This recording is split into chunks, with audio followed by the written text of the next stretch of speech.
Whiskey Tango Charlie, Sensory Training Friday, Charles.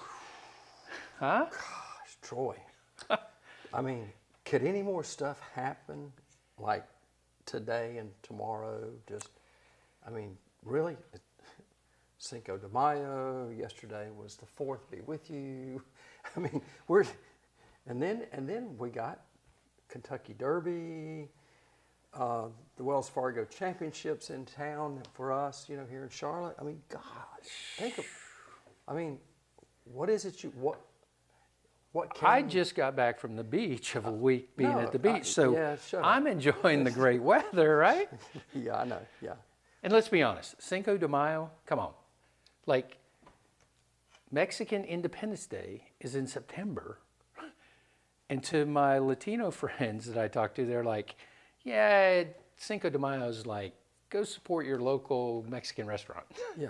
Right? So we know what Cinco de Mayo means, right? You know what La Quinta means? Nope. Okay, everybody knows what La Quinta means, right? It means next to the Waffle House. It does. Oh, man. Next to the Waffle House. Right. Woo. So, dude. It is the weekend of the Derby. Yes. And Woodford Reserve has been the spirit of choice. The signature, yes, they are the Derby, I guess you call it signature sponsor. They have been that for the Kentucky Derby. The mint juleps will be in full force. Have been for a week now, going like crazy. But hey, dude, what are we gonna do? I mean, what are we gonna start with today? Sensory training. We got so many things. Do we just jump right in? Let's jump right into this Woodford Reserve. Go big or go home. This is. Yeah. So we talk about it all the time. It's really about your life experiences and what you enjoy. I know for a fact that Woodford is one of Charles's go-tos. Childproof cap. It's a childproof cap. Are you going to be able to get it off? I got it. All right. And he's nice enough to share one of his larger bottles, right?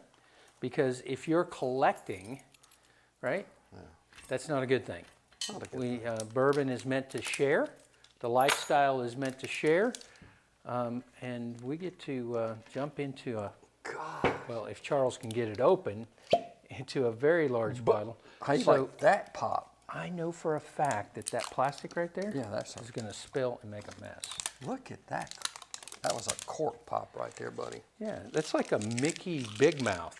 Am I telling my age when I say Mickey Big Mouth? You know what that is, right? All right. So, Woodford. Not even going to let it air out. You spilled some on the side. It's all over the place. Look at the legs on that, right? Yeah, good old Woodford, right? I don't even know if we should let it air out some, Charles. Nah, you know what? This is like. I tell you what, we're going to let that air out. Grab that bottle of Clover right there. Oh. And let's have a little conversation. So, one of the other big events that's going on this weekend for us here in the Charlotte area is the Wells Fargo Championship. Yeah, so it's as close to Augusta as we get. And it's kind of interesting. We've got some friends down the road that are relatives To Bobby Jones. Yep. So, yeah, in fact, this might be one. No, this is not it, because we've already cracked that bottle he gave us. This is one we picked up a while back, and it's funny. I hadn't even opened this one, Troy. I haven't opened this one. This is one that I haven't. So they have several versions, but yeah, for the golfer fans today, paying tribute to Bobby Jones. This is the Clover. It comes from a North Carolina distillery that is got this and is putting together, batching it, bottling it, sending it out. So this is just a 4-year-old, and there's another iterations of it. There's some single barrels out now, but that's a 92 proof. But it's about the Clover, right? It is the Clover that the Bobby Jones. If you know the story behind all of that, that's this pays homage to him, and he was a bourbon guy. He was a whiskey guy. So, in respect to our Latino friends, and because I am a tequila guy, Wow. right? So, how do you mix tequila and bourbon, right? So, I have a bottle. It's a little older bottle. You can tell by the leather strap on it. It's not your ordinary bottle of Lunazul. It is an extra aged Niejo, which means it's been aged for more than 2 years in a oak barrel. But this barrel happens to be Elijah Craig. Oh, man. So if we look on the side of it here, this is barrel number 4,840. This is bottle number 214 of 280. It was bottled Wow. in June of 2020, Wow. right? So Wow. we have never paired Well, against each other look how dark that is, Wow. a tequila A tequila aged in Elijah Craig. So, and Elijah Craig so I've got against a regular bourbon. a regular traditional, bourbon, right? All the way around. So I think we've given enough time for the Woodford to air Yeah. out, and that's really what we were looking to do there. So we're just buying time, right? So, so I get vanilla right away. Maybe some caramel. Yeah. So this is, you speak to this because this is really your go-to. This is to me. I always get some honey on this. Some people swear by they get banana bread. I don't get the banana, and I'm a banana bread person, but I personally don't get the banana. And this is just a sweetness. Everything about this. This was one of those that I came across, Troy. It was from Buffalo Trace, was my entry into the bourbon. And my next one that I got kind of connected to was the Woodford, was my Woodford stuff. And I was on Woodford for quite a while before I kind of started venturing out and about and some other brands. But, oh, man.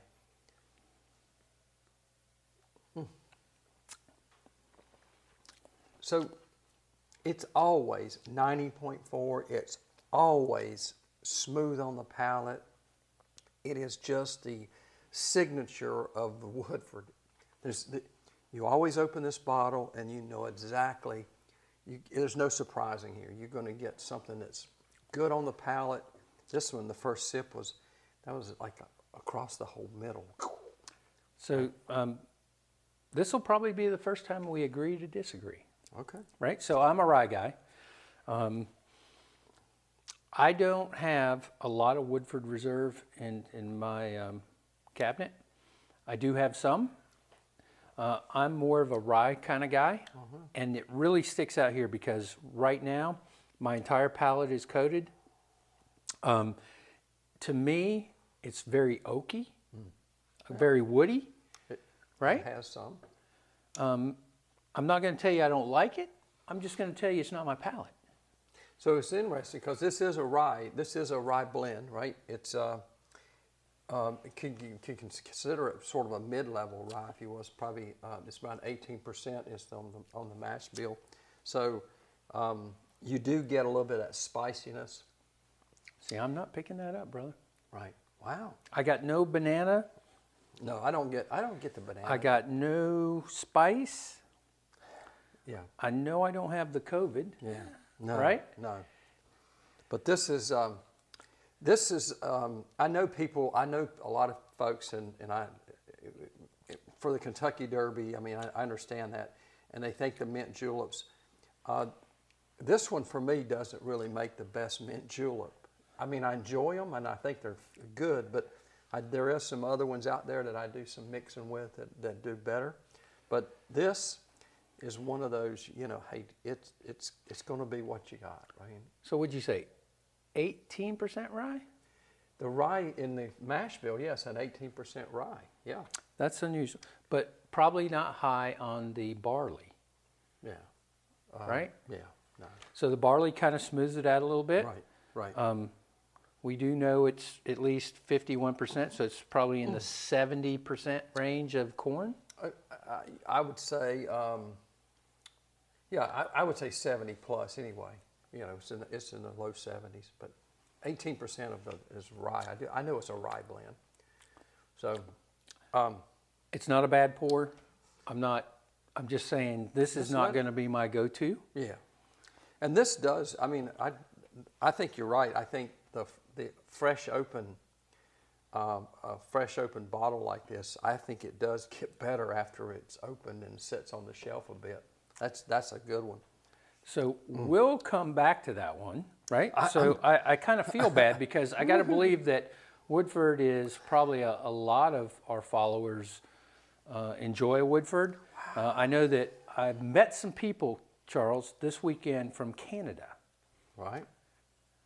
And so there are people across the northern border that also enjoy bourbon, and got to spend some time with them and find out, you know, what is on the shelf in their liquor stores, the cost of that. Right. It was probably the most delightful conversation I've had in a long time. So homage to my friends up in Canada, Yeah. and maybe we can jump on a call one time real soon and share a pour together. But Yeah. it was an interesting conversation that we had. And they probably have more than we do. More of a selection than we do. Right? He said not as much a selection as a price point that was consistent across the board. Right. So let's go across the southern border, right? And we have this Lunazul. Lunazul. So if I compared the two, the Lunazul looks as dark. Maybe. Yeah. They're very close in the color, very close. And I did a nose of the two. So agave doesn't have the sweetness that the corn does. Definitely. Oh, that is huge difference. Yeah, big difference. Big. But So now the Woodford Reserve seems very sweet. sweet. That's interesting. So the Lunazul is almost a floralness to it. So the light floral. Wow. That is. So I didn't cleanse my palate. Hang on. Let's do this again. A little water there. I'm going to go back to the Woodford Reserve. Now it's just super sweet. It's amazing how that just changed. Right. Picking up 'Cause another glass. You get that. So the first sip of the first immediate hit I got from the first sip of the Lunazul. Yes. Tongue twister. Lunazul.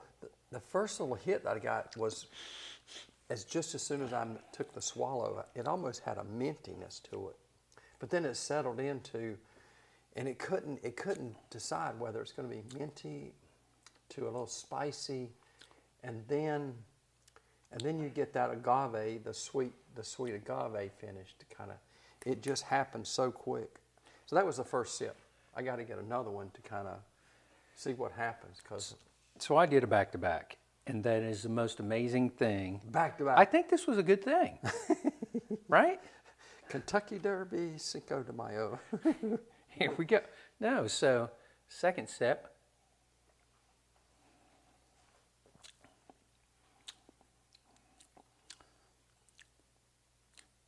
So I'm almost getting like a bacon spice, right?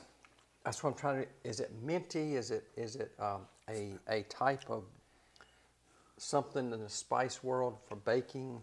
It's a baking spice, and it's not cinnamon. Not cinnamon. No. I think you're right.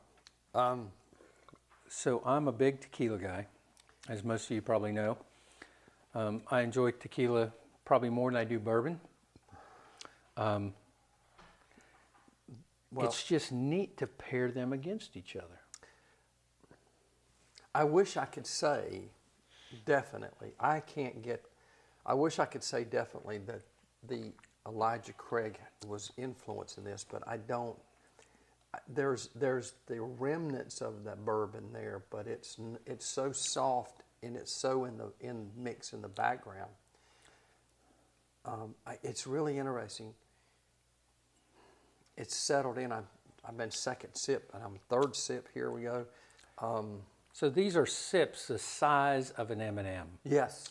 right? So there's a huge difference between people who drink bourbon and people who taste bourbon, right? So I keep telling my wife that. Why does it take so long to drink an ounce of bourbon? Because it's like eating M&Ms. I got it. All right. So, all right, let's go. I'm digging in here. So Hang on. We're going to take this off. I'm We're going to throw the Lunazul down. I'm almost getting. It's not real true spearmint, but there's a mintiness to it, I want to say. When we talk about, you mentioned spice, So I do have, it might even be a hint of clove. There is a, oh man, it's not okay. fruity. so I'm going to go down here to the brown, right? It's kind of, it's not peppery. I Right. don't get that peppery on it, Right. right? A little bit. So I do get a little bit of smoke with that, Yeah. right? So I'm going to go up here with my smoke. I'm kind of caramely, right? I'm going to go ahead for another sip.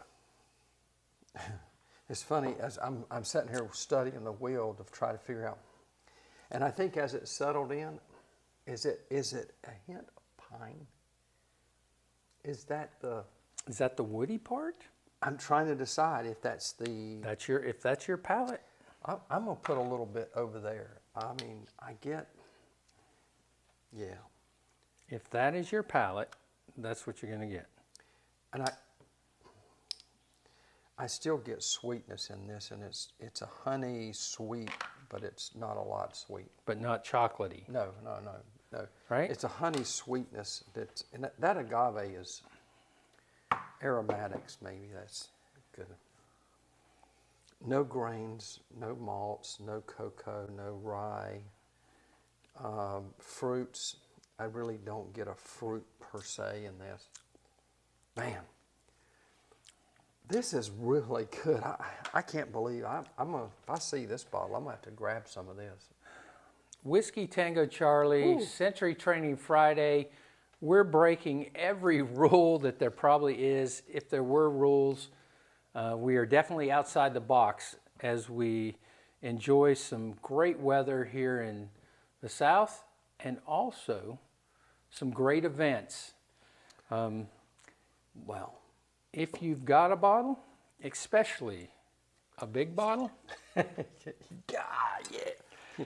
Go big or go home, folks. This is Kentucky Derby. You got to go big this weekend, right? Right. So, may your horse win and may your Mexican food hey, be good. cheers, folks. Enjoyed this weekend.